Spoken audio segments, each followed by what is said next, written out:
इस दुखद घटना का इन्वेस्टिगेशन डिटेल आपको मैं एक एक करके आपके सामने रखूंगा।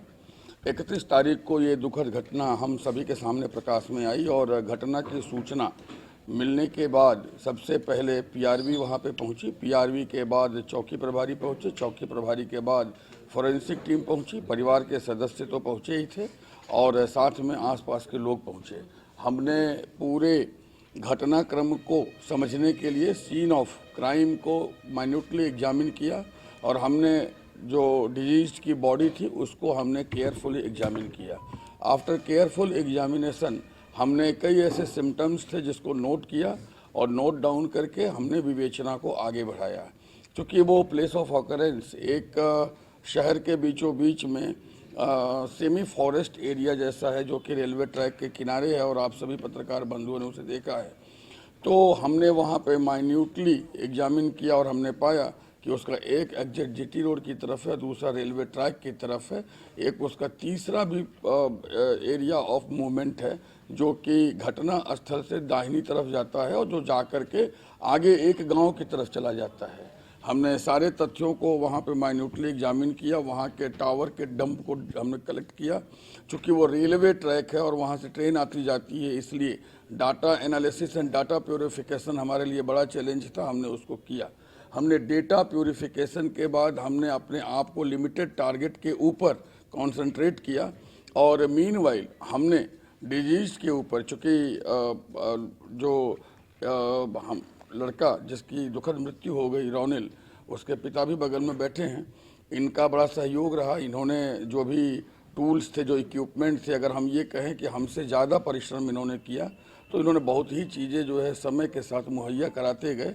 और हम जितने भी टूल इक्विपमेंट्स थे, लैपटॉप थे, पेन ड्राइव थे, सीडी थे, हार्ड डिस्क थे, मोबाइल था, उसका एनालिसिस एग्जामिनेशन और जितने भी तरह के सोशल मीडिया प्लेटफॉर्म थे, स्नैपचैट था, व्हाट्सएप के ऊपर हुआ चैट था, इंस्टाग्राम के ऊपर हुआ चैट था, रेगुलर कॉल्स थी, व्हाट्सएप कॉल्स थी, डाटा का यूज था, हमने सारी चीज़ों को माइन्यूटली देखा और हमने एग्जामिन किया। हमने उस फॉरेस्ट एरिया के ऊपर जो जिस टावर का क्षेत्र था उस टावर को हमने देखा, उसके नोट्स को देखे, उसके हमने डिफरेंट नोट्स को एग्जामिन किया और साथ में हमने अलग अलग टावरों की ओवरलैपिंग को भी एग्जामिन किया।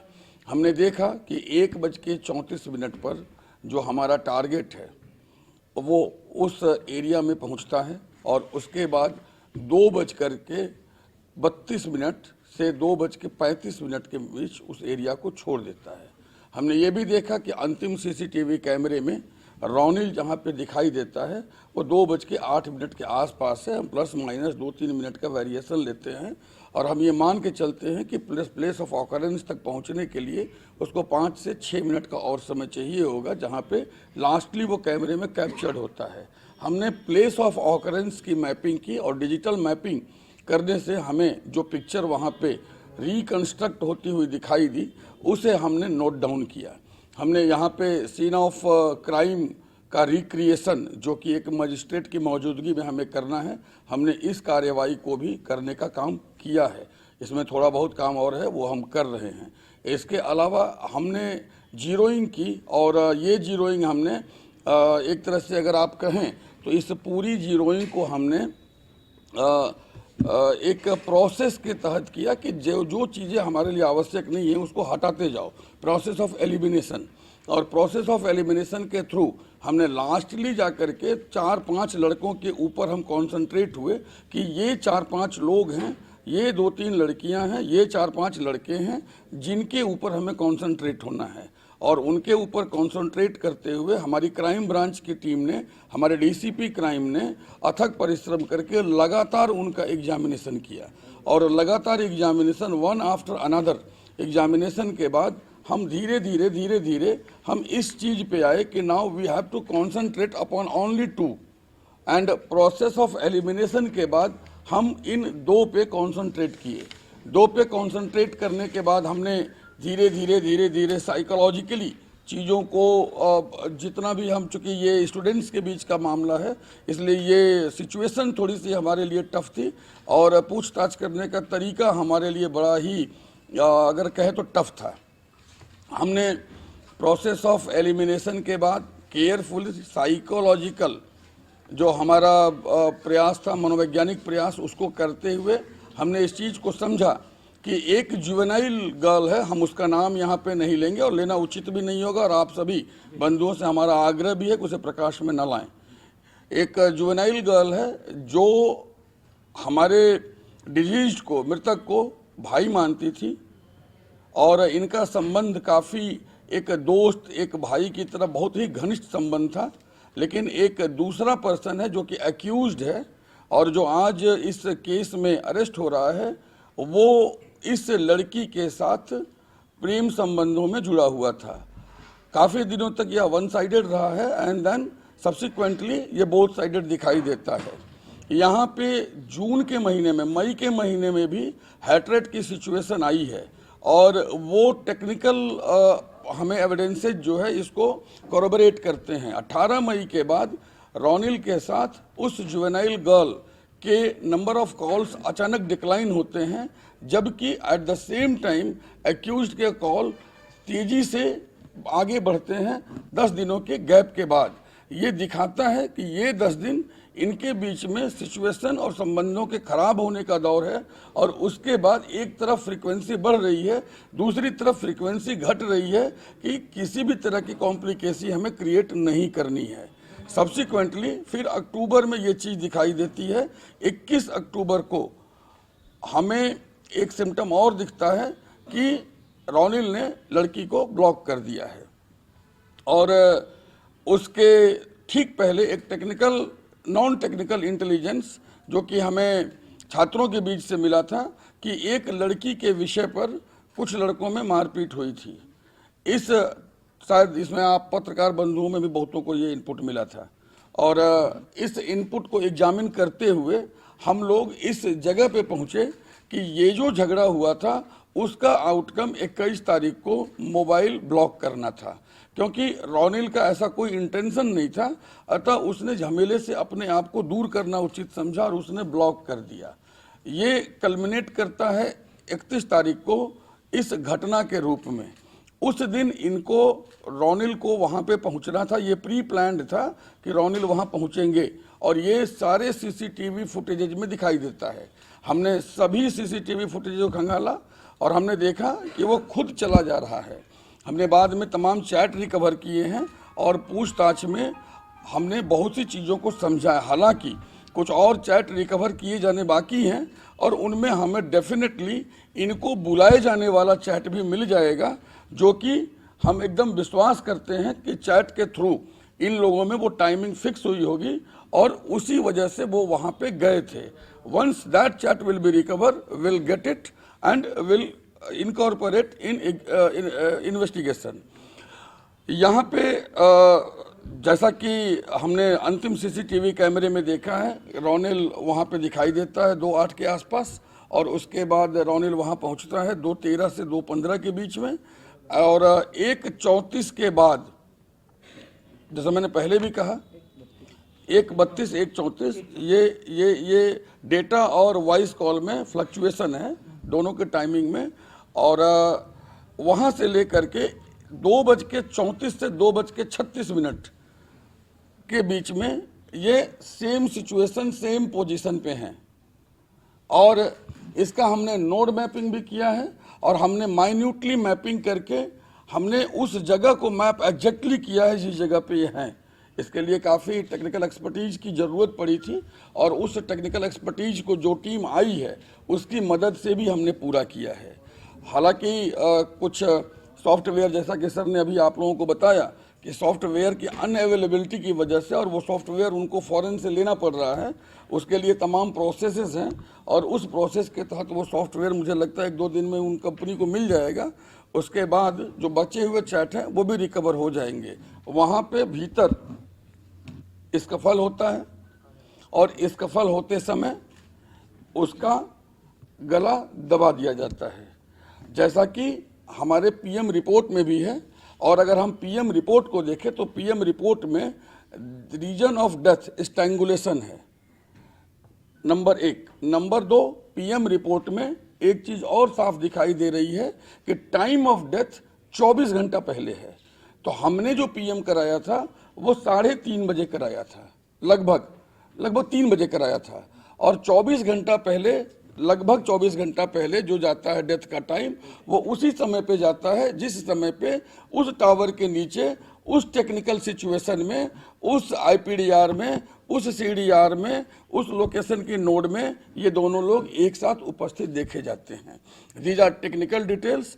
उनके बातचीत, उनकी पूछताछ में तमाम चीज़ों को हम लोगों ने ये भी देखा कि चूंकि स्कफल हुआ है और उनके हाथों पे नाखून के निशान भी थे। इस लड़के का नाखून पहले बड़ा बड़ा रखता था, लेकिन बाद में इसने नाखून कटवा दिया था। इस लड़की ने, जिस लड़की जो जुवेनाइल गर्ल है, उसने 2 तारीख को इस लड़के को ब्लॉक कर दिया।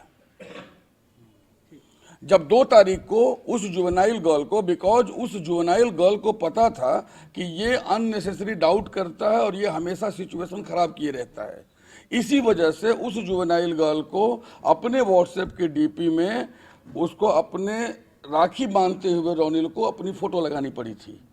और ये फोटो उसने लगाया था, और जिस दिन हम लोगों ने ये फोटो देखा था उसी दिन number of frequency of call और राखी बांधती हुई फोटो से हम एक चीज पे पहुंचे थे कि कहीं ना कहीं कोई एक व्यक्ति है जिसको इस बात का डाउट है और जिसको ये राखी बांधता हुआ फोटो लगा करके ये लड़की बताने का प्रयास कर रही है कि नहीं ऐसा नहीं है, ऐसा है।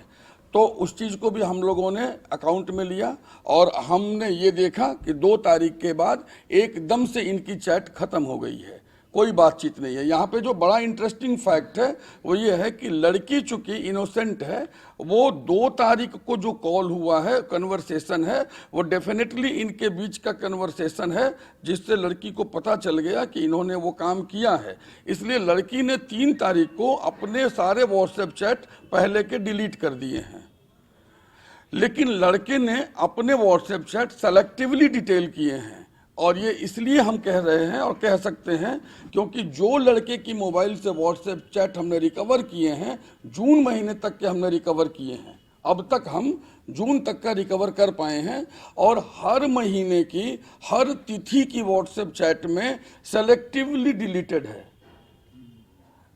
जो एक चैट हमने रिकवर किया था जो 6 जून का है, जिसमें किसी की हत्या की प्लानिंग की बात है, हालांकि हम आपको वो चैट नहीं दे सकते क्योंकि वो मैटर ऑफ एविडेंस है, लेकिन हम ऑफ द कैमरा आपको दिखा जरूर देंगे इस पीसी के बाद।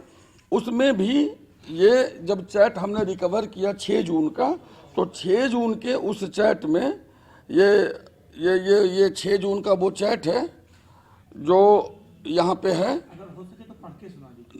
6 जून का वो चैट है।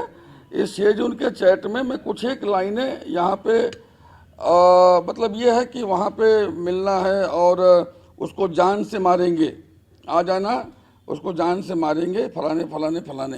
तो जिन जिन की बात, चूंकि ये 6 जून का चैट है, 6 जून के इस चैट में 2-3 लोगों के नाम भी हैं। उन 2-3 लोगों के नाम को हमने एग्जामिन करते हुए कल उन 3 लोगों को लाया भी था। 6 जून की इस चैट में सिर्फ इतना दिखाई देता है कि इनका एंटीसीडेंट क्या रहा है और इनका कैरेक्टर क्या रहा है। 6 जून का चैट हमें इस घटना के साथ अभी नहीं जोड़ता है, लेकिन 6 जून का चैट हमें ये बताता है कि they are capable to plan murder, number 1। हमें ये बताता है कि they have all the potential to do all the wrong things, और हमें ये बताता है कि they have all the circle to utilise that and to do all the wrong things. तो हमें ये एक तरह से एक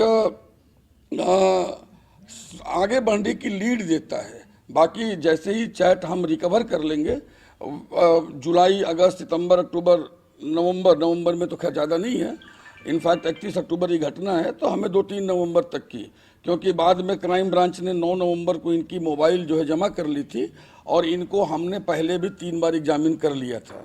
और 3 बार, चूंकि हम कभी, हमारे पास बाहर से चैट रिकवर करने वाला हमारे पास मैकेनिज्म नहीं था, तो जब चैट रिकवर करने का मैकेनिज्म नहीं था तो हम इस बात पे नहीं पहुंच पा रहे थे। हम फेस वैल्यू पे जो चीज़ें थी, और ये चूंकि स्टूडेंट्स के बीच का मामला था, तो स्टूडेंट्स के बीच के मामले में हम ऑल ऑफ सडन किसी भी स्टूडेंट के साथ किसी दूसरे एक्सटेंड पे नहीं जा सकते। तो सीपी सर ने चैट रिकवर करने वाला जो हम लोगों को टूल प्रोवाइड कराया, उसकी वजह से हम थोड़ा और साफ हो पाए, और उसके बाद उसके टेक्निकल जो डिटेल थे उसके साथ हमने आगे की कार्रवाई की। पूछताछ में अब तक क्या वो बहुत ही टफ लड़का है, और उसने अपनी पूछताछ में वो सारी चीज़ें भी नहीं कही थी जो उसके चैट से रिकवर हो रही हैं। तो आप और हम उससे इतनी जल्दी कुछ बहुत एक्सपेक्टेशन नहीं रख सकते। हाँ, ये जरूर है कि we will take him on remand, and remand पे लेकर के जो आवश्यक कार्रवाई है हम करेंगे। तो with in the shortest span of time वो कभी कुछ बोल रहा है, कभी कुछ बोल रहा है, and basically he is trying to misguide. तो बिकॉज वो 3 बार बातचीत करके उसे छोड़ दिया गया था, तो उसको स्टिल फेथ है कि वो फेस वैल्यू पे गलत चीज़ें बोलता रहेगा, तो उसे हम छोड़ देंगे। हालांकि सारी टेक्निकल एविडेंसेज, सारी चीज़ें, उसके अपने परस्पर कनेक्शंस, उसका वहाँ होना, उस घटना स्थल के टावर में होना, घटना के तुरंत बाद वहाँ से निकल जाना।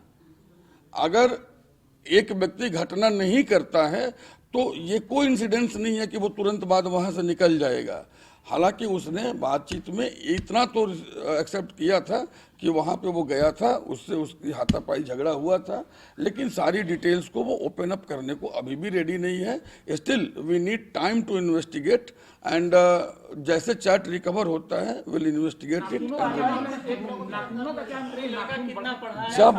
जब वो पॉलिटेक्निक किए हुए हैं तो 6 जून का चैट विकास यादव के मोबाइल से रिकवर हुआ है। विकास यादव के सहयोगी हैं 2-3 लोग जिनको कल लाके हमने एग्जामिन किया था। Since these things are under investigation, तो will not disclose name of all those, and अभी तक वो यहाँ पे अक्टूबर में रिलेट नहीं हो रहे हैं, लेकिन 6 जून के पूरे उस चैट के इंसिडेंट को हमने उन सभी लोगों को, उन्होंने जिसको भेजा उसको भी हम कल ले आए थे, और उसमें 2-3 नाम और हैं, हम उनको भी ले आए थे। 2 तारीख को लड़की ने उनको ब्लॉक किया है।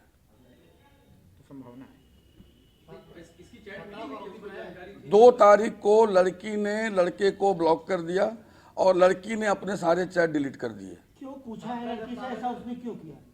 सी juvenile, she is not speaking, civil speak. वो चैट रिकवर होने पे सिविल स्पीक। अच्छा, दूसरी चीज ये नाखून वाला क्या कहानी है? कातिल का जो लड़का है वहाँ पे हाथ में फोरेंसिक टीम ने ऑब्जर्व किया था कि थोड़ा सा नाखून के निशान थे। तो ऑब्वियसली आप अगर किसी को करोगे तो कोई अपने हाथ से करेगा, कोई रोकेगा, तो वो सिम्टम्स होते हैं। तो हमने उस चीज को भी एग्जामिन किया है, और उस चीज को भी इन अकाउंट इन्वेस्टिगेशन के अकाउंट में लिया। तो कातिल से क्या जुड़ा उसका नाखून? नहीं, वो इनके नाखून हुआ करते थे, ये नाखून रखते थे। नाखून पहले रखते थे, बाद में काटा? ये पूरी अभी काट रखे हैं, अभी काट रखे हैं। ये किधर से आया है और किधर गया है, कुछ इस बात को लेकर क्या करना है? वो सारा कुछ जो है क्लियर है। वो वहाँ घटना के बाद महाराजपुर साइड में जीटी रोड से होके गया है पीछे से, और वो आया भी उधर से ही है। ये रहने वाला एक तो उसी मोहल्ले में इसका घर है, लेकिन वहाँ ये रहता नहीं है। यहाँ वो बहुत कम रहता है, वो ज्यादातर अपनी मौसी के घर महाराजपुर में रहता है। घर वही है, लेकिन महीने में भी मुश्किल से 3-4 दिन रहता है वहाँ। वो most of the time Maharajpur अपने मौसी के घर रहता है। इसमें और कितने लोगों को मिलने होने की संभावना है?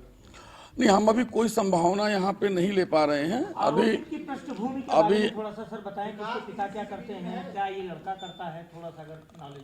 देखिए, ये एक सामान्य परिवार है, और वहाँ पे एक एग्जीबिशन मार्केट में, जैसा कि उसने बताया, वो पहली बार संपर्क में आया, और ये संपर्क 1 साल पहले हुआ जो उसने स्वीकार किया है। और छात्रा ने भी जो कुछ चीजें बताई हैं उनसे ये चीज तो कॉरोबोरेट होती है कि 1 साल पहले संपर्क में आया था। सर, विकास किसी सीसीटीवी में है, आता जाता दिखा कहीं पर? नहीं, विकास जीटी रोड की साइड से एंट्री किया है, और सीसीटीवी कैमरे का जो अप्रोच है वो अगर हम मोहल्ले की साइड से इधर से आएंगे तो आखिरी कैमरे तक है। अगर आप उसका टावर लोकेशन और उसका जो मैपिंग है, जो टावर लोकेशन फ्लक्चुएट कर रहा है, वो जीटी रोड के ऊपर टावर चेंज होता हुआ और महाराजपुर तक गया है। तो ये बताता है कि चूंकि उसके मोबाइल का टावर घटना स्थल से जीटी रोड के ऊपर लगे हुए टावरों को एक के बाद एक फ्लक्चुएट होते हुए महाराजपुर तक पहुंच रहा है, एक पर्टिकुलर जगह महाराजपुर एरिया में, तो ये बताता है कि उसका मूवमेंट का रूट ये है। सर जैसे आपने 3 नंबर्स को क्लियर किया कि ये 3 नंबर एक साथ, मोबाइल नंबर या कुछ और हमने कल ऑलरेडी वो सारी चीज़ें ले ली हैं। हमने उनके CDR भी कल मंगा लिए। उनके 5-6 घंटे कल एग्जामिनेशन हमने किए हैं और पूरे एग्जामिनेशन के दौरान हम सभी लोग और हमारे साथ रोनिल के पिता संजय जी भी थे, कल भी पूरे एग्जामिनेशन के दौरान, परसों भी पूरे एग्जामिनेशन के दौरान। इनफैक्ट हम सारे ही लोग जो है वो इस बात पे कहीं न कहीं थे कि क्या 6 जून का जो ये ग्रुप है ये इस बार भी कहीं है क्या। तो उस पर्सपेक्टिव से भी हमने सबको एग्जामिन किया है। As of now we have nothing to add here, as of now we have nothing to add here, but investigation में जैसे चीज़ें आगे बढ़ेंगी विल क्लियर इट। सर क्या रोनिल हत्याकांड हुआ था, उसमें पुलिस ने क्या खुलासा किया, किसको पकड़ा है? देखिए, आप सभी जानते हैं 25 अक्टूबर को एक दुर्भाग्यपूर्ण घटना थाना चकेरी क्षेत्र में हुई थी, जिसमें वीरेंद्र स्वरूप स्कूल के 12वीं के छात्र रोनिल सरकार पुत्र संजय सरकार, इनकी डेड बॉडी मिली थी। वो घटना घटित होने के उपरांत जो भी अभियोग पंजीकृत हुआ था उसके खुलासे के लिए पुलिस निरंतर प्रयास करती रही है। ये एक ऐसा केस था जिसमें कानपुर कमिश्नरेट की पुलिस ने एक चैलेंज के रूप में लिया था। हम सबका प्रयास था कि इस केस का खुलासा बिल्कुल सही होना चाहिए। इस केस को खुलने में काफ़ी समय लगा, लगभग 35 दिन इसमें समय लगा। रोनिल सरकार के माता पिता, विशेषकर उनके पिताजी श्री संजय सरकार जी का भी इसमें पूर्ण सहयोग था और उनके द्वारा हमारे जो प्रयास हो रहे थे उसमें हमसे कंधे से कंधा मिला के सहयोग दिया है। इस घटनाक्रम के खुलासे में पुलिस टीम में joint CP, additional CP crime, DCP crime, जो डीसीपी ईस्ट, ये सभी वरिष्ठ अधिकारी इसमें इन्वॉल्व रहे। इसके पीछे कारण ये भी था कि ये घटनाक्रम स्कूल के छात्रों के बीच काफ़ी पूछताछ पे निर्भर करता था, इसका खुलासा उस पर निर्भर करता था। तो अत्यंत ही केयरफुल रहते हुए इसमें पूछताछ और इंट्रोगेशन किया जाना था। लेकिन कानपुर कमिश्नरेट की पुलिस का पेशेंस, रोनिल सरकार के माता पिताओं का सहयोग और हमारी जो टीमें इसमें लगी थी उनकी पूर्ण निष्ठा और लगन के फलस्वरूप आज कानपुर कमिश्नरेट की पुलिस इस ब्लाइंड केस को वर्कआउट करने में सफल रही है। यह केस ऐसा है जिसमें पूछताछ के दौरान बातचीत से बातें निकलने से ज़्यादा डिजिटल एविडेंसेस और वैज्ञानिक तरीकों पे अत्यंत ही बल दिया गया था और उन्हीं तरीकों से इसमें पुलिस को सफलता भी मिली है।